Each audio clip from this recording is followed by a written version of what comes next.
Welcome to the Locks and Dogs NFL Picks Podcast, Super Bowl edition. We've got the NFL locks and a few dogs you need to hear for the Super Bowl, and our podcast starts right now. Welcome back. It's been a week. This is Matt. This is Mark. Locks and Dogs NFL Picks Podcast, Super Bowl edition. Mark, we're here. We made it. We really have. Last game of this, the last game of the last game of the NFL season. From here on out, it's the long, dark spring. Yeah. I mean, we get UFL kicking off in March. We're going to be able to do team previews for that. NFL draft and free agency. Might have a few, plays there. And then it's the long, slow march to training camp. Through the off season. It really is. I'm hoping this year won't. I mean, okay, for whatever reason, last off season wasn't as bad as the previous one. Yeah. I felt like it went by a bit quicker. But 2022 was a freaking slog. I don't know why it felt, that's I think it was like May and I was already like on YouTube, like watching, full games from 1987. So either way, hopefully this, this offseason won't be so, we've got, UFL to tide us over. We've got, IFL, Canadian football. Oh yeah, I forgot about Canadian football. Canadian football. It always sounds like a great idea. Like in late July, it sounds like a great idea. In July, it's like, oh, okay, I'll give this. Well, yeah, I'll give the CFL a try. It's it's football, right? No, it needs to come with one of those warning labels: caution, may contain football-like substance. We'll see how desperate we get. Yeah. But either way, so we never went through championship weekend. This is your victory lap. I don't want to steal. I don't want to take that away from you. So yeah, we got to recap championship weekend. Okay. Yeah, Okay. I'm ready. While recording the show, we're not doing video right now, but if we were, 2 weeks ago, you would have seen the crossed arms, the look of disdain on Matthew's face while I gave out the picks. Just could not believe that I was making these picks. And what happened? I took a beating. It was kind of a bloodbath on my side of the sheet. There was a lot of red. I'm telling you. It did not championship weekend. The show picks did not go very well for me. It's. So I had the Chiefs plus 3.5. So Chiefs 17, Ravens 10. The line on this one we took was 3.5. Mm-hmm. You had the Chiefs plus 3.5. Did you take the money line? Yeah, I sprinkled the money line. Yeah. Okay. Now I do feel the need to admit that I did see this line start to tick up 4.5, 5 right on kickoff. So I did jump back into the Chiefs because once I saw that line movement, I'm like, you know what, this is gonna be a bloodbath for the Ravens, and it kind of was. So yeah, great pick by you. Way to start off championship weekend with the winning pick.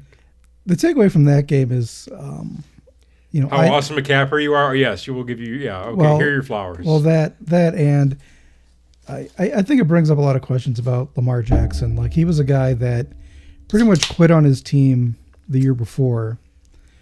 Did he quit on his team or did he quit on ownership? Both. Yeah, true. Okay, I'll agree with that statement. And didn't perform too well in this championship game. I think it brings up the question whether or not the Ravens are going to be able to win a Super Bowl with Lamar Jackson. Okay. No, this game script was really, really weird. What it looked like to me was happening was that Lamar Jackson wanted to go toe-to-toe with Patrick Mahomes. Like, he wanted to beat Patrick Mahomes with his arm. Like, that was what he wanted to do more so than anything. I don't, I have nothing to confirm that other than the way the game kind of unfolded. But there were times when, you would see Lamar Jackson in a run spot where he'd be sitting in the pocket, looking at trying to make reads, and he just wouldn't move. So it was obvious to me this was him wanting to send a statement that he could beat Patrick Mahomes at his own game. Yeah, but he can't because no. Like that last pick into triple coverage was terrible. I mean, it wasn't good. No, it was not. I mean, but again, he wanted to beat Patrick Mahomes at his own game. Patrick. What's Patrick Mahomes famous for? Winning games. Accuracy, fitting the ball into tight windows, finding angles that nobody else can find.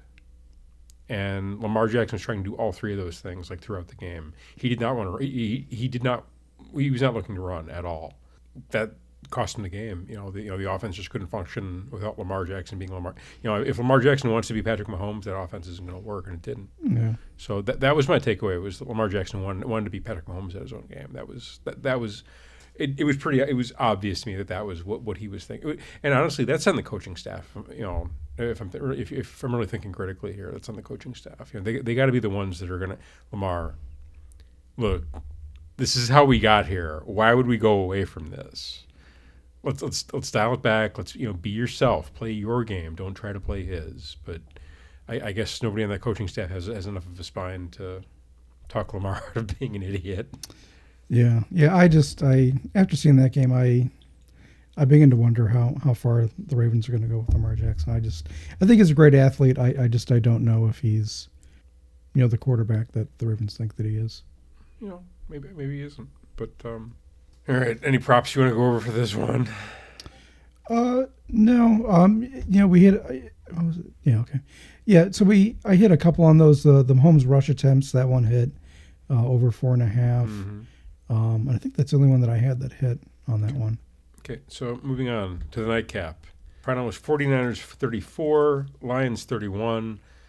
Lions with the backdoor cover here to crush my soul. So what'd you do here, Mark? I hit that one with the Lions. It was plus Lions 7. plus 7, right? Yeah. It was okay. It was the Lions plus 7. Yeah. You got the backdoor cover. Yeah. Good job by you. Thank you. Yeah. Thank you. You're welcome. So my big takeaway from this game, and this is probably going to be a defining aspect of MCDC's career, is he's going to forever be judged by making bonehead coaching decisions. Look, we saw that in the Cowboys game late in the regular season, and I thought it would pop up again throughout the playoffs, and it didn't until the NFC Championship game. All he has to do is kick one of those field goals, and they go to overtime. Yeah. If he kicks 2 of them, they win the game. Yeah. Probably. But either way, I kind of had a feeling the 49ers had a pulse at halftime. They came out at halftime and they scored the first, and I think they got a field goal, and then they got a touchdown. Then you could definitely feel the momentum shift, and the Lions just couldn't punch back. They kind of went into a shell and they just couldn't move the ball in the second half, and 49ers pulled off the the come from behind win. Yeah. Which, and honestly, the way the 49ers play both of these playoff games really factors into my Super Bowl pick, if I'm honest. Any other takeaways from this one for you? No, again, it was more the MCDC poor coaching decisions that really defined this game. He's got to get somebody. Where's the Madden coach? The guy who's played 10,000 hours of Madden, who can talk him out of these like bonehead decisions. No. This is how you do it. Yeah. I guess the question there is the window closed for the Lions? I mean, do they move on from Jared Goff? I don't think they do. No. They'll stick with MCDC and Jared Goff at least for the next season. But even MCDC himself said that this might have been their only shot. Like it's so difficult to get as far as they did. It's a pretty young team. They don't. I don't really see anybody like aging out. I guess like the oldest pieces are Jared Goff and David Montgomery, Mm-hmm. and those. I mean, you could find another Jared Goff. It's not that. I mean, they found this one. It can't be that hard to find. Oh yeah, I don't think Jared Goff is the concern. I mean, they're in a somewhat competitive division. Are they? Yeah, the Packers went to the playoffs. Okay. The Vikings won the division the year before. If Kirk Cousins doesn't get hurt, what does that mean for? That's a good point. I mean, the Vikings. Yeah, the Vikings could. They might have been a wild card. I don't really. The Vikings started off hot, and then after Cousins got hurt, it was all. Yeah. When you're starting, it's the Jaron Hall, Josh Dobbs, and Nate Mullins show. I mean, I don't really trust that Vikings team, if I'm honest. And the Bears are the Bears. Yeah. But who knows? Either way, I think the Lions are probably going to be safe for another year or two at least. I think the window is still open for them. Yeah, but whether or not they make it up, back to another NFC Championship game, I don't know. Okay, you ready to cap the Super Bowl? Yeah. Okay. All right, let's see what we got here. We've got the line. Line is 49ers -2. I believe this opened at 2, went to 2. I think it opened at 3 and went to 2.5, and then down to 2. It's been bouncing between like 1.5 and 2.5. It went down to as low as 1 at one point. Oh, was it really? Last week, yeah. Okay, right on. Over under 47.5. The current numbers on this one. For this one, 71% of the bets in the spread coming in the Chiefs, 55% of the bets in the over, 62% of the money line bets coming in the Chiefs. Now the money on this one, 69% of the money in the spread is on the Chiefs, 64% of the money is on the under, and 67% of the money is on the Chiefs money line. Okay, Mark, what are you doing here? So it seems so simple to me, but I'm going with the Chiefs +2, sprinkling in the money line. So my concern here is, what does Vegas know that we don't? You mean why are the 49ers favored? Yes. It seems like wrong team.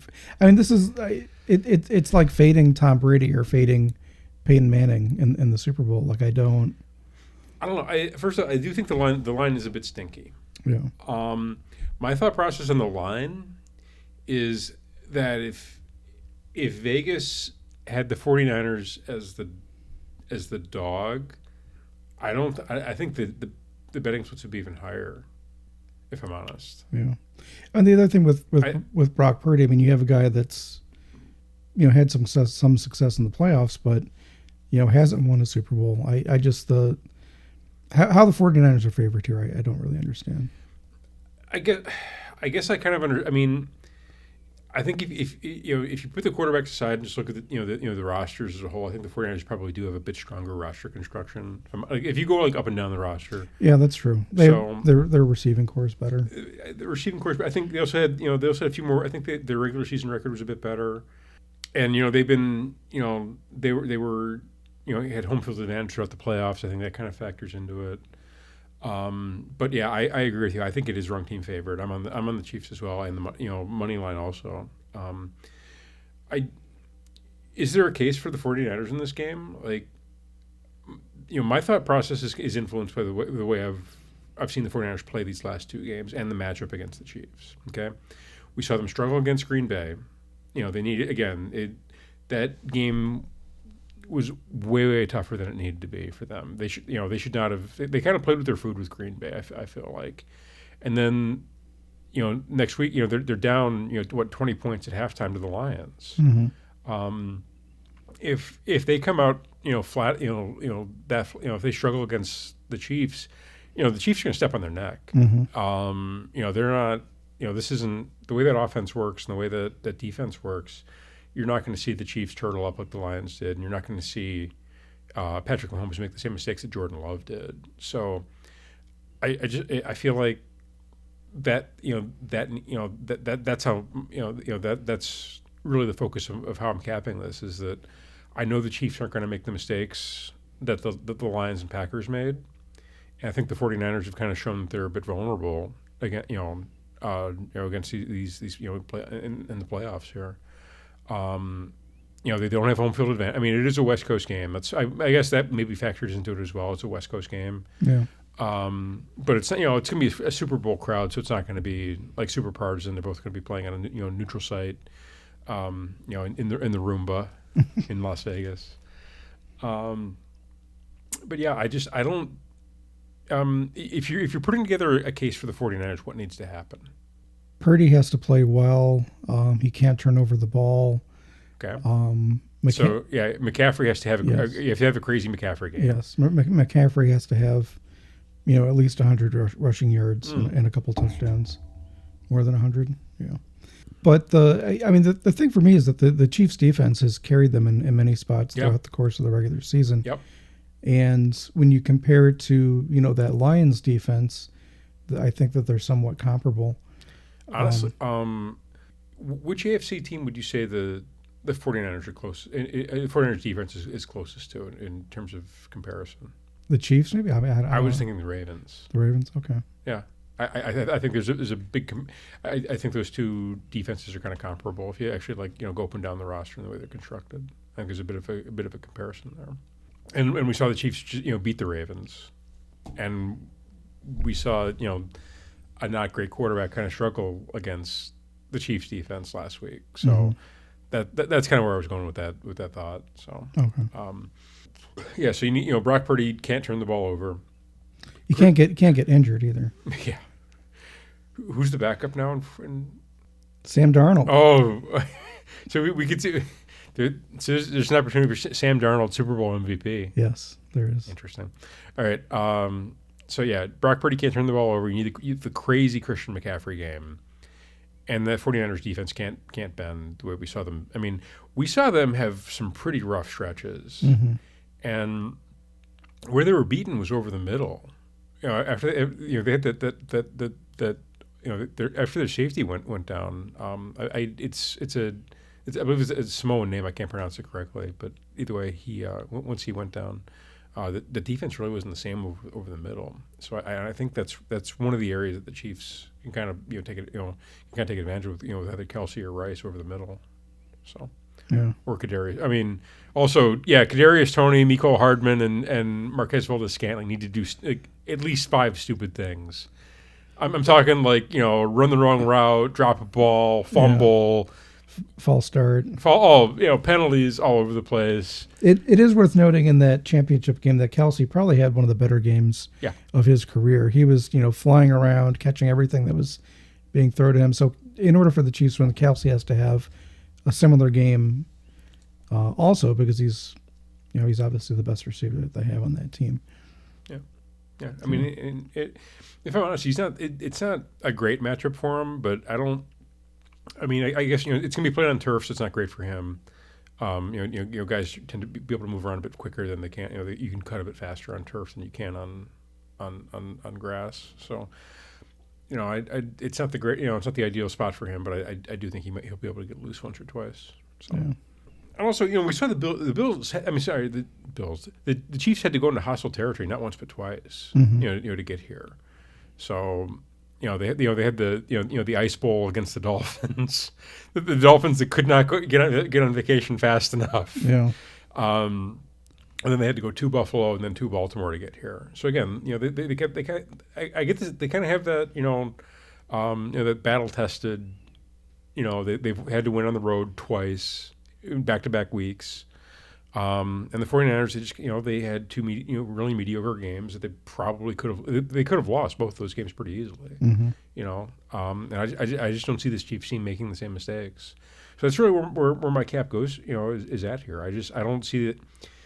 I just think the Chiefs are a better, smarter football team, and they've got the X factor. I know if it's a 1-score game in the fourth quarter, they've got you can't give the ball back to Patrick Mahomes. He's going to find a way to get them down the field to score.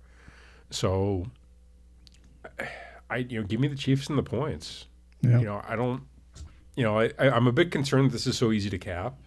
Right. So, yeah. I mean that was my initial concern is what is Vegas not telling us? It seems too easy almost. I don't know if it's too easy, but I definitely think it's the side I want to be on. Is there any chance this game is a blowout on either side? I don't really think so. No. And speaking of the point total at 47.5, I'm leaning towards the under on that one. The 49ers were 10-8-1 against the over-under with 8 times coming in under. Chiefs were 6-13-1 this year. They played to the under almost. It felt like almost every week they were going under their point total. I think that's awfully optimistic. I don't see how this game. I mean, both of these teams run the ball, and they both run the ball, and they don't really do the big downfield passing as much. You don't really see that with either team. With the big, you see them get chunk plays for sure, but you don't really see like the airing it out where it's a 40-yard rip and they're down the field. You don't really see that with these two teams. So. Yeah, well, especially with the Chiefs because they don't. I mean, Kadarius Toney, Marquez Valdes-Scantling, and Mecole Hardman. Yeah. The three Stooges. Yeah. Falling all over each other. Is Kadarius going to play? Has that been confirmed yet? I think so. Yeah. He didn't play last week, and they won the game. Yeah. You want to get into some props? All right. So yeah, we're both on the Chiefs money line. Mark, any prop bets you're thinking? We're gonna talk exotics. We're gonna go through our traditional, and then we're gonna go through. We're gonna get a little bit weird. Yeah. So, what do you got as far as like traditional props here? So I got 2 rush, 2 receiving, 2 passing. So for my rush, I have over 66.5 rushing. 66.5 rushing yards for Pacheco. That's a bit. 66.5 is less than what his postseason average has been. His postseason average has been 84. I kind of like the rush attempts for him though, too, because they don't really have anybody else. I mean, they have Clyde Edwards-Helaire, but he only gets like a handful of carries. Mm-hmm. So I kind of like him to go. It's 16.5 for rush attempts. I like the rushing yards prop. I think that's smart. But yeah, I would also be in the rush attempts there if you're going to take it, and I would also consider a parlay there. Yeah. Because he's going to get all the touches. Mm-hmm. He's just like he's a carries magnet. Yeah. I think with the Ravens game, he had like 13 carries at halftime, and I think the over under was like 17. So he cashed that pretty easy. Yeah. So go ahead. And then I have McCaffrey under 90.5 rushing yards. Really? What's the thought process here? In the postseason, he's been averaging 94 even. So it just goes along with the narrative that, if the Chiefs are going to win, then they have to contain McCaffrey. He struggled against Green Bay. Yeah. That's what that was, yeah. Okay. Yeah, so those are my rushing props. Okay. I'm on the Pacheco. The Pacheco rush attempts is the rushing bet I like. Is the rushing bet I like the best. On the receiving side, okay, Kyle Juszczyk over 3.5 receiving yards. He's going to catch a pass in this game. Yeah. There's going to be that's something that you got to take into account when capping this is that they're going to try to get all their guys touches. Everybody wants to catch a pass in the Super Bowl, get a rushing attempt in the Super Bowl.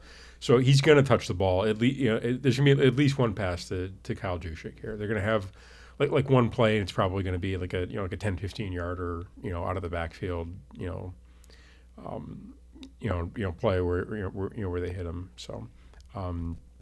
I think that's one of the easiest plays on the board is Kyle Juszczyk over 3.5 receiving yards. What say you, Mark?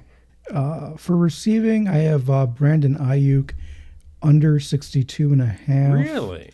My logic there is that postseason he's been averaging 50 yards per game. Okay. So I like him under 60. Mm-hmm. And then I have Kelsey over 70.5, and he's been averaging in the postseason 87.3. Of course, most of those yards came from the championship game where it's skewed, yeah, but a big game still. But if you're going with the script, with the narrative that Travis Kelce is potentially your Pro Bowl MVP, Super Bowl MVP, then I like. I hate to say. I like the over at 7.5. The argument for the rigged league is being strengthened by this Travis Kelce thing. Like it is, isn't it though? Yes. He's just everywhere as far as the endorsements, and now he's he's a good player, but yeah, it's you're not helping the case against the rigged league by. I mean, they've kind of acknowledged that the script exists. They did at the beginning of the season. Oh, with the commercial. Yeah. When they had, the table read. Yeah, the table read of the script. Look, I read the scripts. What do you, I mean, when Justin Fields saw the script for Week 1 against Green Bay, do you think he stormed out, or do you think he was cool with it? I think he was fine with it, considering what his Week 1 script is going to be next year when he gets traded to the Raiders. I mean, that could be part of the script. Who knows? Yeah. But either way, or Kirk Cousins seeing that, he had to get hurt, and be out for the season. Yeah. I wonder how they react when they see that in the script. He was probably excited. He gets to take the rest of the year off. Anyways, either way, okay, yeah. As far as touchdowns, anything you like? Yeah. Okay, I know. Okay, I know. If you're on the Kelsey Oh yeah, yards, yeah. So Kelsey anytime. I also thought about doing 2 Kelsey touchdowns. how do you feel about Kelsey McCaffrey parlay? You could do that. Yeah. Yeah. And then I also had a Pacheco anytime. I think the Pacheco is the one that seals it. I kind of like a Brandon Ayuk anytime in this one. It's plus 170, so it's not Yeah. you're not getting a ton of juice there. But I think at some point he's probably gonna catch one, either on one of those trunk plays, or they'll find him in the in the back corner or something like that. But I kind of like Brandon Ayuk for any time dub here. Okay. Okay, you ready to talk some exotics? Well, I got 2 more passing ones. Oh, go ahead. Yeah, go right ahead. So we got passing Mahomes under 261.5. Well, my logic there is that postseason, he's been averaging 239.3. So I'm going with the under there. Again, the logic being this is similar to the rushing attempts prop, is that they're going to run the ball at the end of the game. Sure. And then to go with that, I have Purdy over 246.5. Those are my two passing props. Okay. All right. You ready to do some exotics? Yes. Okay. Coin toss. Both are plus 100. Heads and tails. You're a big heads guy? Yes. Okay. Yeah, I'll ride with Mark on the heads call. Okay. Gatorade color. You ready for this? Yeah. Purple plus 225. Yellow green plus 300. Orange plus 300. Blue plus 350. Red plus 350. Clear plus 1,000. No Gatorade plus 1,600. All right. I like 2 here. Which ones? I like red at plus 350. And I like clear at plus 1,000. I guess we have to look back. I want to say blue is the one that I think Apparently young people love blue drinks. Yeah. That's the thing, apparently. So I could see that, like the weird millennials and the Chiefs or 49ers demanding the blue Gatorade. Yeah. What flavor? I guess it's raspberry. Is that what it is? I guess. Yeah. I mean, I think clear is usually it's the cherry ice is the clear. Yeah. And the red I think is the fruit punch. Yeah. So either way, I do think that they give the coach a Gatorade bath. I think my guess is either clear or red. So that's where I'm at as far as that one goes. And do a little jersey special. Okay. Combined TD score jersey numbers over 121.5 is minus 150. Okay, but if you add up McCaffrey and Kelsey, that gets you well over 100. Yeah. So you need to get one more touchdown to get there. So I guess if you feel that Travis Kelsey is going to score a touchdown, you might as well just bet that as opposed to playing with this. But either way, you could kind of piece your way together. However, if you don't think he's going to score a touchdown, under 121.5 would be the way to go. Okay. So it really, it really kind of depends where what you're thinking there. Okay. Offensive lineman touchdown plus 4,000. No. You don't think so? No. If the Lions were in this, that would Yes. first of all, it would be like plus 1,000. Yeah. Well, yeah. There are a couple of uniques here that. There's one I'm looking at. There's they got most trips to opponent red zone. 49ers at minus 115 and the Chiefs at minus 110. That one's kind of interesting. It's kind of interesting. And then they have most time of possession at the same odds, 49ers or Chiefs. Okay. I guess if you think the Chiefs are going to win, I'd go with the Chiefs on that one. Octopus, plus 1,400. Yeah. We talked about this before. There was one last year. Mm-hmm. You think we get another octopus this year? No, I don't. So you take the minus 4,000? I'm just not going to bet it. Fair enough. Okay, this is one I've already bet. A section on Super Bowl specials at One Sportsbook, and has For the Swifties. These are all props named after, I guess, Taylor Swift songs. Oh, okay, yeah. 15. Patrick Mahomes, 15 plus rush yards and 215 passing yards, minus 140. Okay. I already bet it. Yeah. Yeah. Wildest Dream, Travis Kelsey to score the first and last TD, plus 2,500. Okay. Would you bet that? No. Travis Kelsey over 87 receiving yards, plus 190. Wait, how many yards? 87. I'm not sure about that one. Really? Okay. The Last Great American Dynasty, Kansas City Chiefs to win by 22 plus points. Yeah, there's a ton of these. Yeah. Okay, I got one that's ridiculous. Travis Kelce, 5+ rush yards. When's the last time he's actually run the ball? I can't even remember. I'm sure he has like a couple rushing carries in his career, but I don't think it's been a while since he's done it. They have a decent one here. It's Travis Kelce scored a touchdown and the Chiefs to win at plus 240. I like that one. I'll take that one right now. Kansas City Chiefs to lead by 14+ points at any time, plus 250. I don't know about that. I don't know about I don't think this game's going to get out of hand. Yeah. So. Kansas City Chiefs to win by exactly 11 points, plus 3,000. No. Travis Kelce 0 receptions, 49ers win, plus 3,000. That's a terrible bet. Don't bet that. Winning margin to be exactly 7 points, plus 700. What say you? Either team. Oh, really? That's possible. I'm thinking about that one. Okay, let's do Super Bowl MVP. Okay. First off, they got quarterback versus the field. So quarterback is minus 250. Any other position is plus 200. I think quarterback is probably the safe bet. That's usually the way they go. Okay. Well, if you're gonna do another position, I would say McCaffrey is plus 475. Travis Kelce is plus 1,200. Mm-hmm. I guess Pacheco plus 2,800. You could talk. You could talk me into that. I don't really see. I guess Nick Bosa and George Karlaftis are the two defensive. Chris Jones. I don't really see a defensive player on here that would be worth considering.